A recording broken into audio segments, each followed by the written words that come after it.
In this guide, I will be showing you guys how can you fix Apple Music keeps stopping in the mid-song. Let's get started. Start by checking your internet connection. Switch between mobile data and Wi-Fi. You should also fully close the Apple Music app and reopen it. Then restart your iPhone to clear temporary system issues. Next, update the app, so launch your App Store, search for the app Apple Music. If you see the option update, click on it.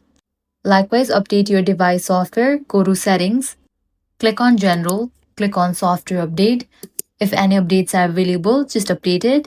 Outdated versions can cause music playback interruptions and syncing problems. If songs stop after a few seconds or randomly pause, try turning off low power mode or battery optimization. For that, go to Settings, Battery. Now scroll down, head over to the option Power Mode, disable for the option Low Power Mode.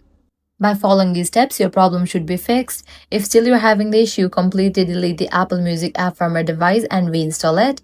Likewise, sign out of your Apple ID inside Apple Music, restart the app and sign in again. And that's it. With this solution, your problem will be fixed. If this guide was helpful, do not forget to like, share, and subscribe.